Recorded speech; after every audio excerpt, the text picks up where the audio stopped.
తాకట్టులో ఉన్న బంగారాన్ని విడిపించి ఆ రోజున్న మార్కెట్ ధర కట్టి మిగిలిన డబ్బును మీకు అందిస్తుంది ఎస్వీఎస్ గోల్డ్.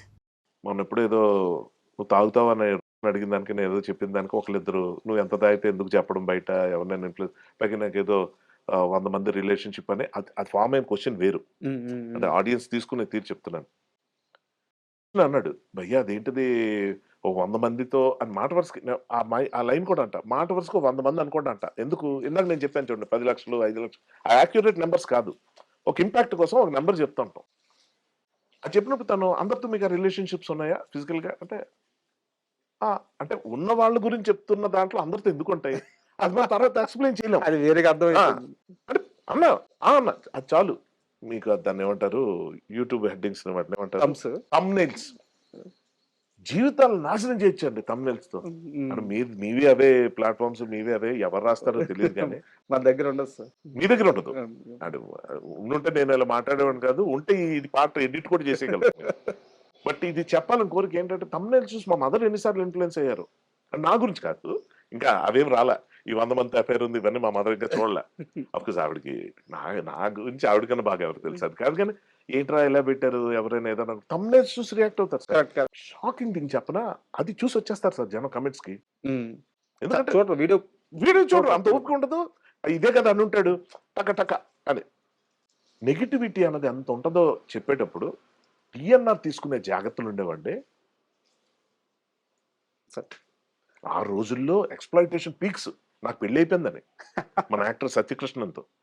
ఈ నటుడు హర్షవర్ధన్ వైఫ్ ఎవరో తెలుసా అని టిఎన్ఆర్ చూపించాడు ఫస్ట్. అది భయ్యా ఏంటి ఇలా వచ్చిందని. మీ ఫీల్డ్ బాబు అది. ఇప్పటిదాకా ఏ కాంట్రవర్సీ లేకుండా ఏదో మిడిల్ క్లాస్ మ్యాన్ లా బతికేస్తున్నాను అనుకున్నాను. ఇదేంటిది కాంట్రవర్సీ అంటే అది మంచిదే కాదు. నాకు ఇప్పుడు గ్లోరిఫికేషన్ గ్లామరస్ గా ఉంటుంది. నీకు ఏంటి గ్లామరస్ గా ఉండేది? ఆమెనా అన్మ్యారీడా లేకపోతే నాకే అమ్మాయి మీద ఏమైనా క్రష్ ఉందా? మ్యారీడా? భర్త పరిస్థితి ఏంటో పిల్లల పరిస్థితి ఏంటి ఆమెకి ఫోన్ చేశా ఈ సందర్భంలో. సత్యకృష్ణ ఫోన్ చేసి అడిగితే ఎవరు పాపనా పోతారు వదిలేండి అన్నా. నీ స్పోర్టినెస్ కాదమ్మా, నాకు ఇక్కడ ఎఫెక్ట్ అయిపోతుంది. నాకున్న రిలేషన్షిప్స్ నాకున్న గర్ల్ ఫ్రెండ్స్ నువ్వు పెళ్ళైందా, నువ్వు సింగిల్ అనుకున్న అబద్ధం ఆడినట్టు అవుతున్నా, మోసం చేసినట్టు అవుతున్నా, వదిలేండి అని ఆమె. నరకం చూస్తా అంటే టు సబ్మిట్ అప్. థంబ్నెయిల్స్ ఇచ్చే ఎఫెక్ట్ కానీ ఇంటర్వ్యూస్ చేసేటప్పుడు తీసుకునే జాగ్రత్తలు ఇప్పుడు మీరు అంత బాగా మీరు అంటే ఇది మీకు అర్థమవుద్ది నేను ఏం చెప్పదలుచుకున్నానో. మీరు ఒక మాట అన్నారు, ఇది థర్డ్ పర్సన్ సంబంధించింది, మీరు ఇష్టమైతే ఆన్సర్ చేయండి లేకపోతే లేదని ఇందాక సార్ అనిల్ రావు. ఈ డిస్క్లైమర్ తను ఇచ్చేవాడు సార్.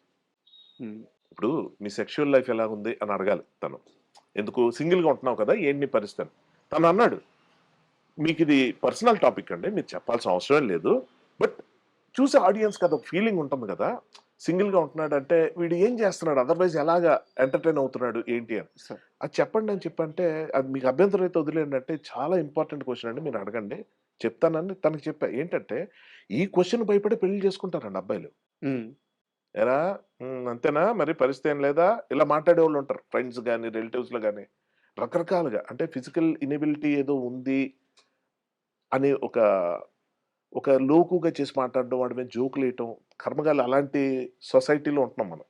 సో మనం పెళ్లి చేసుకోకపోతే ఎక్కడ మనల్ని ఏదో తేడా ఉందనేసుకుంటారా అన్న భయంతో పెళ్లి చేసుకుంటారు సార్. అంటే మొగుడు అవడానికి కారణం ఒకడు మొగుడు అవడానికి కారణం వాడు మగాడని ప్రూవ్ చేసుకోవడానికి అంటాం. ఎంత దౌర్భాగ్యం. ఇది నేను టీఎన్ఆర్ ఇంటర్వ్యూలో చెప్పగలిగా. ఇప్పుడు అది చాలా పాత అయిపోయింది కానీ చూసిన వాళ్ళు చూశారు. కానీ ఎప్పుడు టైం అండ్ అగైన్ నేను ఇది చెప్పాలనుకుంటా, అరే పియర్ ప్రెషర్ గురే చేసుకోకండి. నారాయణమూర్తి గారు ఉన్నారండి, నారాయణమూర్తి గారు. ఆయన ఏమో పెళ్లి అన్నది వేస్ట్ అది ఇది అని మాట్లాడిన రోజులు ఉన్నాయి. అవును. తప్పని ఆయన ఒక రోజు వచ్చి లేదు తోడుండాలి, నేను 2 పక్షులు సాయంత్రం అయితే గూటికి చేరుకుంటే చూశాను, మనం పెళ్లి చేసుకోవాలి కదా. అవి పెళ్లి చేసుకోలేదు సార్. మీరు తోడు గురించి మాట్లాడు, తోడు లేకపోవడం అంటే బ్యాడ్. నేను ఇప్పుడు పెళ్లికి వ్యతిరేకంగా నేను ఎవరికి కేసాలు ఇవ్వను అనుకోండి, అది వేరే విషయం. పెళ్లి చేసుకోకపోతే ఎంత బాగుంటుందో చెప్పే ప్రాసెస్ లో నేను తోడు ఉండాలని ప్రతిసారి చెప్తాను. యాక్చువల్ గా మీరు చాలా ఇంటర్వ్యూలో పెళ్ళంటే ఇష్టం కూడా అని చెప్పాను. మీరు అంటే మీ పెళ్లి విషయంలో మీరు ఇచ్చిన కాషన్ అంటే ఆ కాలు చాలా మందికి అర్థమైందో లేదో నాకు అర్థమైంది క్లియర్ గా.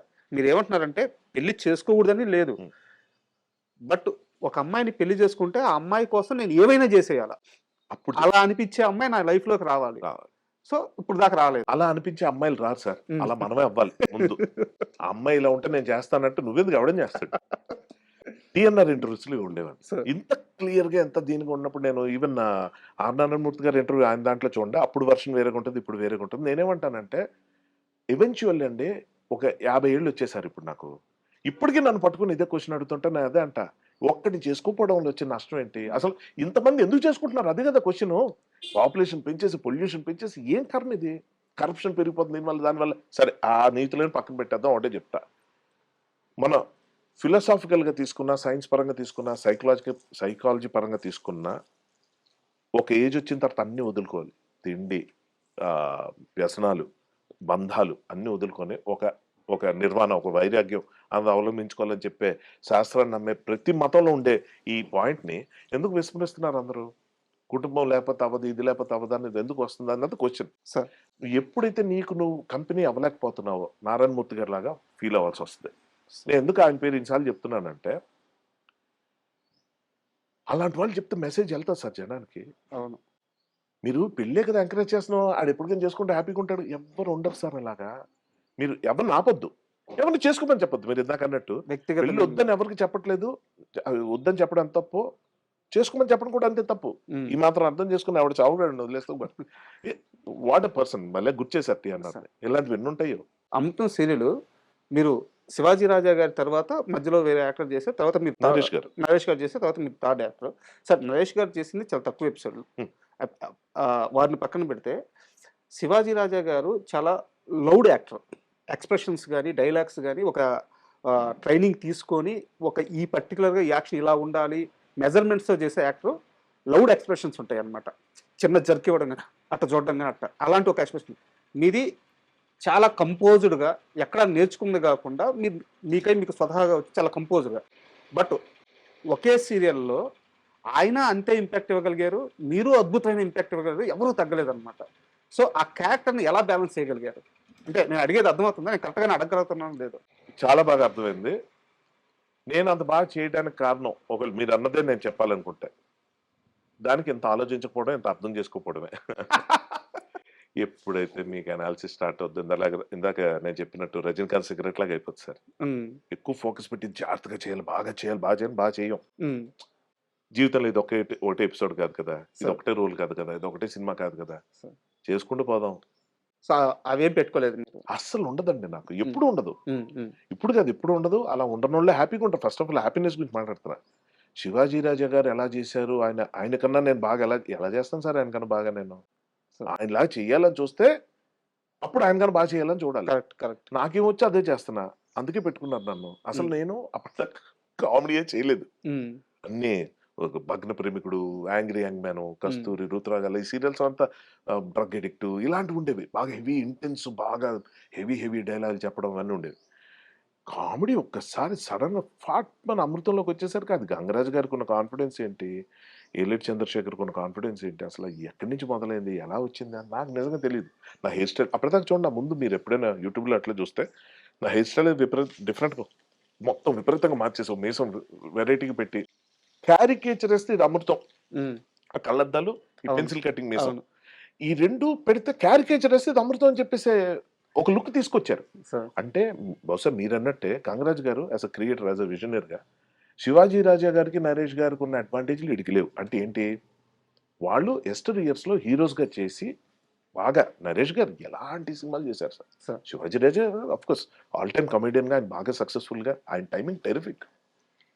సో మీరన్నదే ఆళ్ళంత ట్రైన్డ్‌గా అంత దీనిగా ఉండి ఆళ్ళంత ఎక్స్‌పర్ట్‌లైన వాళ్ళ ముందు చూడగానే ఆళ్ళు నవ్వు తెప్పించగలిగే యాక్టర్స్ ముందు నన్ను చూస్తే ఏమీ అనిపించదే. కానీ వీళ్ళేదో ఉంది. అది బయటికి తీసుకొద్దాం అనుకుని లుక్ కొంచెం మారుద్దాం. ఆడియన్స్ ఇప్పటిదాకా ఇలా చూసారు. ఇలా చేద్దాం అనేటప్పటికి అప్పటిదాకా గుబురుగున్న మీసాలంతా కట్ నాకు మొహం నేనే చూసుకొని సిగ్గుపడి ఇదేంటి ఇలా ఉన్నాను బాబోయ్! So it all started like that. మనదేముండదు సార్ సమిష్టి కృషే. అందరూ కలిపి చేస్తే యాక్టర్ పేరొస్తది. సార్. ఇప్పుడు జరుగుతుంది. ఇప్పుడు అదే జరుగుతుంది.